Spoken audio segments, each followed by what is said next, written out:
RS diamond official YouTube channel में आप सभी साथियों का एक बार फिर से हार्दिक स्वागत है। जी हाँ साथियों, कैसे हैं आप लोग? आशा करता हूं आप लोग अच्छे होंगे। साथियों, जैसा कि आपको पता है कि सुप्रीम कोर्ट के जजमेंट आने के बाद अब जो है बीएड और डीएलएड भर्ती में लगातार जो है कई प्रकार के ऐसे अटकलें तेज हो चुकी है।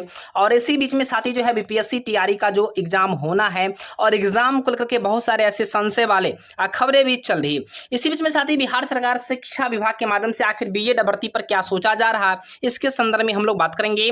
साथ में जो है आखिर बीएड वाले जो भी अभ्यर्थी हैं उनके लिए क्या विकल्प बचा है, और वैसे अभ्यर्थी जो डीएलएड कर चुके हैं और फॉर्म को डाला है उनके लिए क्या बेनिफिट होने वाली है, या कह ले तो जो अभ्यर्थी को लगातार जो है कहीं ना कहीं समस्या पर समस्या देखने को मिल रहा है, या कह ले तो बिहार सरकार शिक्षक बहाली से बाहर होने की जो बातें सामने आ रही है, इस पर हम लोग खुलासा करेंगे।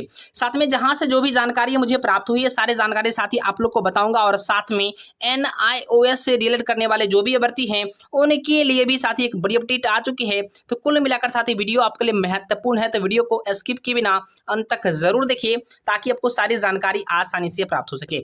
इससे पहले अगर आपने अभी तक चैनल को सब्सक्राइब नहीं किया है तो चैनल को सब्सक्राइब करके घंटी की आइकन को भी जरूर ही प्रेस कर दीजिए। तो जैसा कि साथी आप लोग को स्क्रीन पर दिख रहा होगा, साथी बड़ी खबर आज आई है कि केंद्रीय विद्यालय में एमपी भर्ती में बीएड अभ्यर्थी को आउट कर दिया गया। जहां साथी आप लोग को पता है कि सुप्रीम कोर्ट के माध्यम से जो जजमेंट आई थी, इस पर फिलहाल जो है प्रयागराज से खबर निकल करके आ रही है कि क्लास 1 to 5 के सरकारी विद्यालय में जो बहालियां होनी थी, इसमें सुप्रीम कोर्ट के फैसले को देखते हुए जो है हजारों बेरोजगारों के सपने पर पानी फेर दिया गया है। केंद्रीय विद्यालय संगठन और मध्य प्रदेश में प्राथमिक शिक्षक भर्ती के लिए 2022 में जो विज्ञापन जारी हुआ था, इन दोनों ही विज्ञापन में यह शर्त थी कि बीएड वाले अभ्यर्थी जो आवेदन करेंगे, इसमें आखिर जो भी होगा नियुक्ति के लिए जो भी अपडेट आएगी, यानी कह लें तो न्यायालय के माध्यम से जो भी अपडेट आएगा, फैसले जिनके भी पक्ष में आएंगे वही फैसले को सर्वमान्य किया जाएगा। अर्थात कहीं ना कहीं नोटिफिकेशन में इस प्रकार की चीज उल्लेख होने से फाइनली साथी जो है एमपी में अब जो है एमपी जो शिक्षक बहाली होनी थी, बिहार में शिक्षक बहाली भी होनी है और एमपी में भी होने वाली थी, तो साथी कहीं ना कहीं एमपी में इसको जो है निरस्त कर दिया गया। सवाल ये बनता है कि केंद्रीय विद्यालय में जो प्राथमिक स्तर में बहालियां होनी थी 6414 में, इसमें भी बहुत सारे बीएड वाले भर्ती थी और खास करके इनके भी अब आवेदन को निरस्त करने की बातें, कह ले तो इनको परीक्षा से बाहर करने की बातें और रिजल्ट से बाहर करने की बातें सामने आई है। सवाल ये बनता है कि आखिर बीएड वाले भर्ती पर क्या प्रभाव पड़ेगा। उससे पहले साथ ही एक बड़ी खबर, जो भी अभ्यर्थी जो है सीटेट एग्जाम को दिए थे और सीटेट एग्जामिनेशन में बीएड होते हुए 1 to 5 का फॉर्म डाले थे, उनके लिए एक बड़ी खबर है।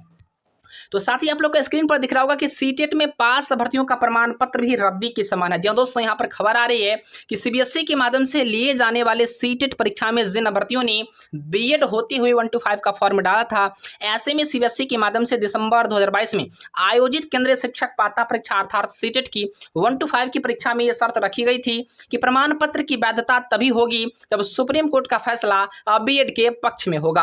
अर्थात साथ ही कहीं ना कहीं यहाँ पर बीएड के पक्ष में तो फैसला नहीं आया है, और यही कारण है कि सुप्रीम कोर्ट के जजमेंट को मानते हुए सीबीएसई ने सीटेट के सर्टिफिकेट को निरस्त करने की बातें सामने कही है। और ऐसे में कहीं ना कहीं इनका प्रमाण पत्र जो है टुकड़े के बराबर हो सकता है। फिलहाल साथ ही सीबीएसई का कोई ऑफिशियल नोटिस तो नहीं आई है, लेकिन कयास लगाया जा रहा है कि सीबीएसई ने जो बात पहले से कह रखी थी उसी बात पर सीबीएसई जो है बिल्कुल अमल करेगी। और कहीं ना कहीं जो है सीबीएसई जो है किसी के अधीन तो है नहीं कि किसी भी पार्टिकुलर या राज्य हो या किसी भी राज्य सरकार हो, उनके माध्यम से प्रेशर या दबाव बनाया जा सकता है। फिलहाल साथ ही इस न्यूज को देखने से पहले आपको बता दूं कि बहुत सारे ऐसे भी न्यूज आई है जो एनआईओएस के और बीपीएससी शिक्षक बहाली के ऊपर भी हम लोग बात करेंगे।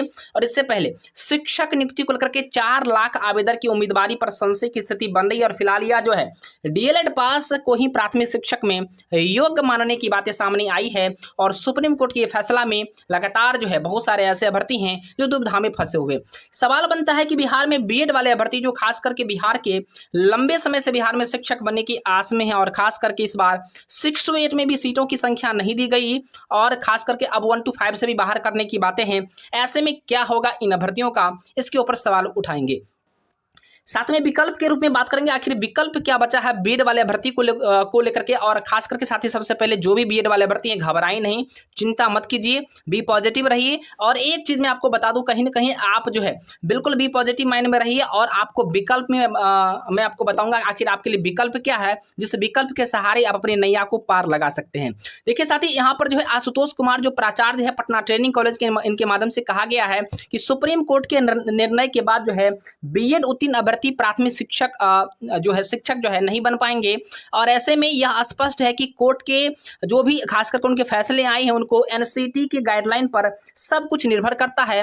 उसकी गाइडलाइन के अनुसार सरकार को भी कुछ न कुछ निर्णय लेना पड़ेगा। और फिलहाल जो है छात्रों के लिए वेट एंड वॉच की स्थिति बनी हुई। जी हाँ दोस्तों, फिलहाल जो है सभी छात्र छात्राएं वेट एंड वॉच की स्थिति में है कि आखिर क्या कुछ होता है। लेकिन कहीं न कहीं सवाल ये बनता है कि आखिर 7 लाख से ज्यादा जो आवेदन प्रारंभिक में हुए थे, लगभग में 8 लाख के करीब जो हुए थे, इस 8 लाख के आवेदन में बीएड वाले अभ्यर्थी की संख्या कितनी है और डीएलएड वाले अभ्यर्थी की संख्या कितनी है।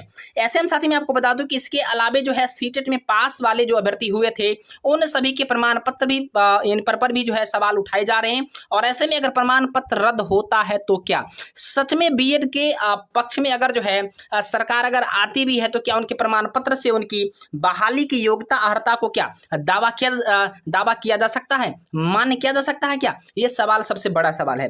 देखिए दोस्तों, मैं आपको यहाँ पर सबसे पहले एनआईओएस वाले अभ्यर्थी के लिए बात कर लूँ। एक बड़ी खबर आ रही है कि देहरादून के माध्यम से खबर आ रही है कि एनआईओएस डीएलएड से जो भी अभ्यर्थी फैसले का इंतजार कर रहे थे उनके लिए बड़ी खबर आई है। वैसे देहरादून में खास करके बीएड और जो डीएलएड वाले भर्ती थे इनके बीच में जो है मामला चल रहा था। और खास करके बीएड पर सुप्रीम कोर्ट के ताजा फैसले के बाद जो है अब एनआईओएस डीएलएड पर जारी केस पर सभी की निगाहें लग गई है। हाईकोर्ट ने 14 सितंबर 2022 को एनआईओएस समान डीएलएड के समान पात्र मानते हुए वर्तमान बेसिक शिक्षक भर्ती में शामिल करने का आदेश दिया था। जी हाँ दोस्तों, यहाँ पर जो हाईकोर्ट के माध्यम से निर्देश दिया था कि बिल्कुल एनआईओएस जो है योग्य है और सभी राज्य में शिक्षक बनेंगे। यहाँ तक कि बहुत सारे ऐसे राज्य हैं जहाँ के हाईकोर्ट के माध्यम से इस प्रकार का डिसीजन दिया गया था। और इसके बाद 6 फेज जो है बिहार में भी बहाली हुई और बहुत सारे ऐसे राज्य में जो है एनआईओएस डीएलएड वाले अभ्यर्थी जो है शिक्षक बन गए हैं। तो कारण यह है कि खास करके अब जो है देहरादून में यह मामला चल रहा है और खास करके इसमें जो है 22 अगस्त को फैसला आना बाकी है। आखिर 22 अगस्त को क्या कुछ होता है ये तो आने वाला वक्त बताएगा। फिलहाल इतना तो जरूर है कि एनआईओएस वाले अभ्यर्थी को घबराने की बात नहीं है, क्योंकि उनका ऑलरेडी जो है बहुत सारे न्यायालय के माध्यम से फैसला आ चुका है, उनके सपोर्ट में है। और कहीं न कहीं साथ ही जो है एनआईओएस डीएलएड वाले बिल्कुल योग्य भी हैं, चूंकि इनका पक्ष भी मजबूत है। क्योंकि एक ही छत के नीचे जो है सरकारी और गैर सरकारी दोनों अगर अभ्यर्थी ट्रेनिंग करते हैं तो जो सरकारी शिक्षक अगर जो है ट्रेनिंग करते हैं उनको वरीयता दी जाती है, प्राथमिकता दी जाती है, सैलरी बढ़ा दी जाती है। तो क्या वही गैर सरकारी वाले अभ्यर्थी को अयोग्य कैसे ठहराया जा सकता है? तो कहीं ना कहीं इनका पक्ष मजबूत है तो इनको दिक्कत की बात नहीं है। वैसे भी एनआईओएस वाले अभ्यर्थी को ज्यादा दिक्कत है ही नहीं, ये तो फैसला उनके पक्ष में ही आना है। सवाल बनता है कि आखिर बीएड वाले वैसे अभ्यर्थी जो बिहार में हैं और खास करके अब जो है बीएड प्रशिक्षित अभ्यर्थी इनके हित में जो है अध्यादेश अगर केंद्र सरकार लाती है तो ही इसके बाद जो है कुछ न कुछ सामने आपको अपडेट देखने को मिल सकता है। फिलहाल बेसिक शिक्षक भर्ती में बीएड डिग्री धारक अभ्यर्थी को राहत देने की बात जो है एनसीटी के माध्यम से आ रही है।